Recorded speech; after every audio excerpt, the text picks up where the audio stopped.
my name is Alieshia, and I am the host and creator of Behind the Brand. It is a talk show where I interview entrepreneurs, business owners, and content creators about who they are behind their businesses. Today we have Antonio, who was the owner of Legato Studios, but now he's the owner of Antonio Academy, and he is a side hustler as well, and he mostly does graphic design, but he also does photography and web design as well. So we're going to ask him a couple of questions to figure out who he is behind the brand after he introduces himself. So, welcome. Welcome. Hello. Glad to be here. Okay. My name is Antonio. Been doing graphics since I was like about 15. We use mostly Photoshop. I did a lot of Photoshop when I was growing up in high school. Well, not high school, middle school. One of my teachers, she was like, you should pursue graphics. You have a creative mindset. And so since then, we ran with it.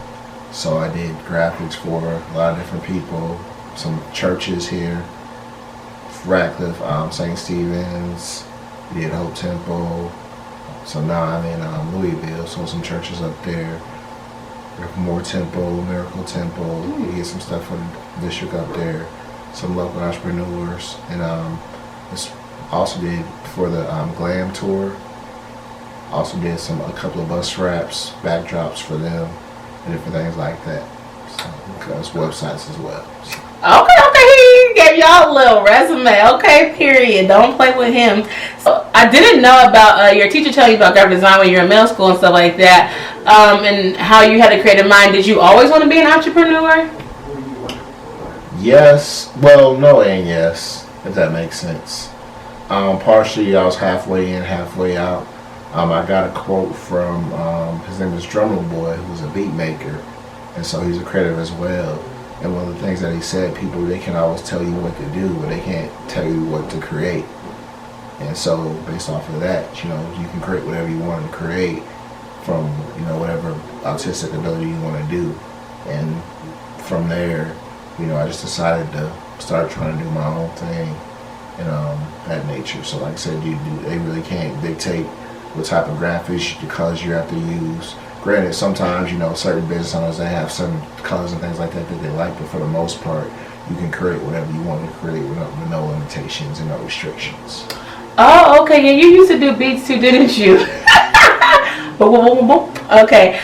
So when you were doing beats, when you started doing graphics, how did you get started? So basically, I seen some different ideas and I wanted to recreate them. And so doing research and trying to figure out, hey, how did this work? And so, but then we had Google back then, Google and YouTube. So, I used to Google a lot of stuff. Hey, how can I do X, Y, Z? Or how did this happen? So then I read a whole lot of blogs and forums. And so, of course, after trial and error, we finally got it figured out, things of that nature. Okay. Do you have a favorite thing you created?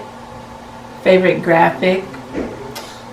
Probably might have to be a bus wrap, only because it was new to me, so it was really challenging. Most of the time, flyers and websites is pretty much. Well, since I've been doing it for a while, it's not challenging. But how long have you been doing it? Since for 15 years. So. Okay, 15 years in this day. So the bus wrap was fairly new to me.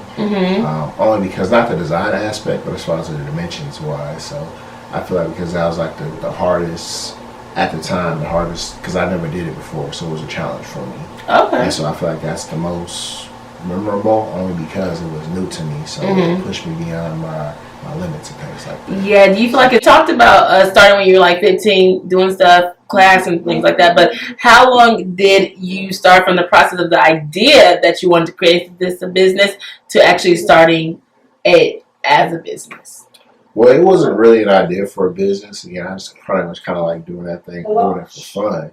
But then at the same time, even though as you serve stuff, you like I said, you have a passion for it back as well. Even a passion that doesn't also mean that just because you like doing it, you still have to take into account that you have bills and different things that you have to pay, phone, food, and things like that.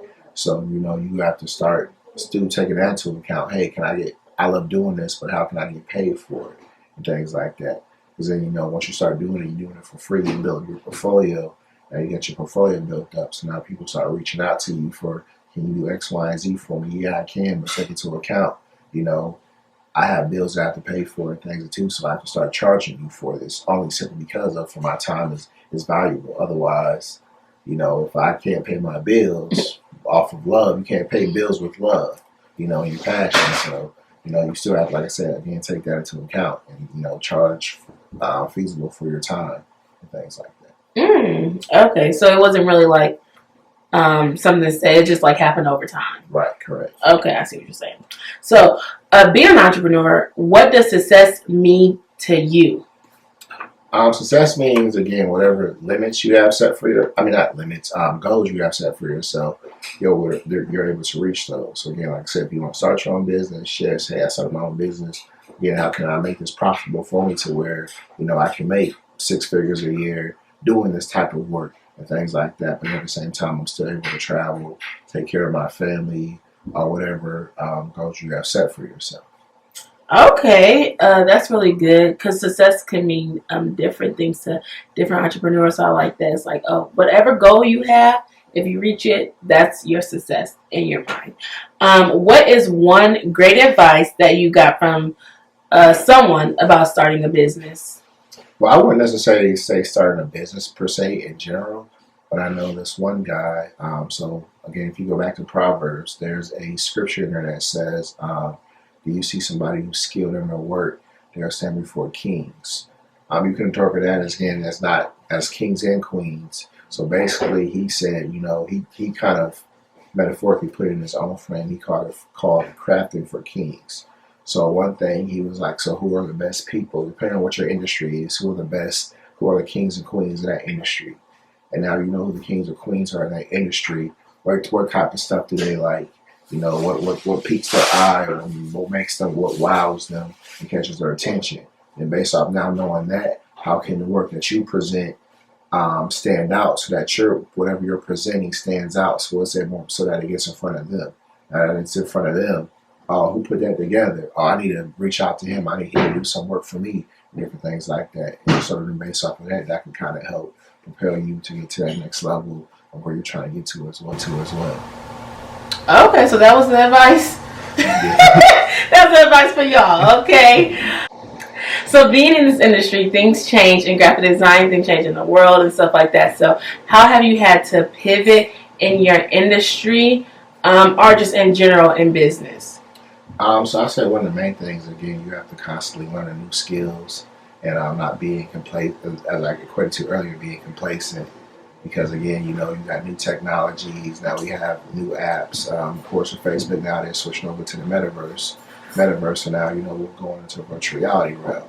So again, people from if you're still doing things back in the 1970s, storefronts are still there, but you also have to be able to utilize the online and digital platforms. If you're not utilizing those, then you're going to kind of get left behind. So again, I'll say that you always have to be able and willing to learn how to do new skills and learning new things like that. And as well, perfect example, again, I'm a graphic designer, but again, sometimes when people send you photos, some of the photos are grainy or pixelated or things like that. So that's kind of why I got into the photography side as well, because I kind of sort of not got tired of it, but it was a struggle to get people to submit the quality photos that you need. So then I started learning photography along the way. So now, hey, if I need a photo, but they're not aware of how to send the best photos to you, where, hey, come over here, let me take the photo for you. So now I know what I'm looking for. So now when I present the work to you, it's a professional photo, so it helps the layout look better overall. That's entrepreneurial spirit, because you've seen a need, you've seen a gap, and you felt it. Okay, I see you. Okay, so what's been the most calculated risk you have taken in your business? Well, even piggybacking off the photography side. So even with that, though, like I said, they have what they call digital assets. So, asset in general. It's pretty much like I said, you do it once and you get paid for it. So again, even on the photography and graphic side, again, by me taking that, you take one photo, but again, you can use it various ways. So again, you take your one headshot, but again, you can use it for your Facebook photo, LinkedIn photo, Instagram, your email signature. You can do Instagram templates. You want to send out greeting cards, all different holidays. So again, that's like I said, how can I use it one time and get multiple purpose out of it, and again, turn it into a multiple asset that still works for you. So again, so you're still getting that good return on investment on it. And so again, on the photography, like I said, that's on the photo side. But again, you combine that with the graphic design side. So again, that one photo plus the different ways you can use graphics, you combine both those elements, and now again, you're still getting the biggest return on investment. And at the same time, too, though, a lot of it is like evergreen, so you can still use it, 5 or 10 years down the line, adapting that to the new technologies. But it still comes back to the basics. You still need a good photo, and you still need graphics. So what's the most calculated? Is it the equipment? Is it the website? Like, what do you feel like you spent the most money on? Well, I would say, I don't know, probably the skill set maybe. Like taking classes and stuff like that? Yeah, that's what I feel like, taking classes maybe. Okay. Or understanding that, they're going to need this in the future. Mm-hmm. So being 3 steps ahead. Oh, okay. I see what you're saying. Just looking towards the future, having insight into how this will help you towards being into the future. Okay. I get what you're saying. Okay, so yes, we're wrapping it up. So what is something that they should look forward to seeing from you next? So now, like I said, as far as, again, equipping skills and things like that, so now I'm working on programming. So, of course, Photoshop, all these different programs, programs are programmed, if that makes sense. The program, like Microsoft Word, they're programmed so you can use different platforms and features. So right now, I'm learning how to build my own app/video game.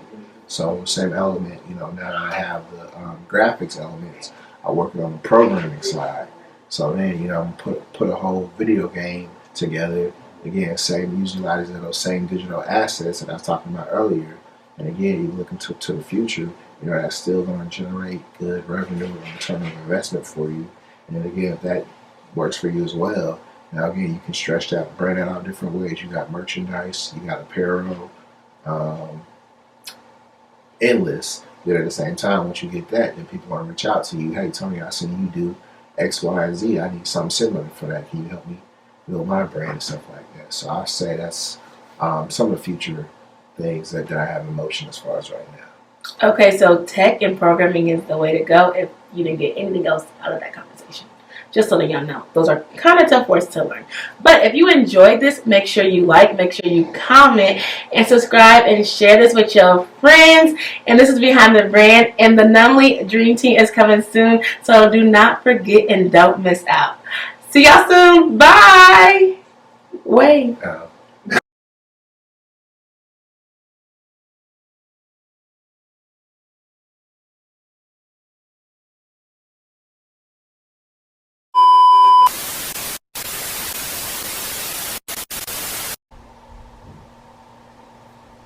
Hello everybody, my name is Alieshia and I am the host and creator of Behind... Are you okay, Dad? That happened to me, man. You have to watch it, I can get it out. Okay. Hi, my name is Alieshia. I am the creator and host of Behind the Brand, a talk show where I interview content creators, entrepreneurs, and business owners to talk about what... Dad, I can wait.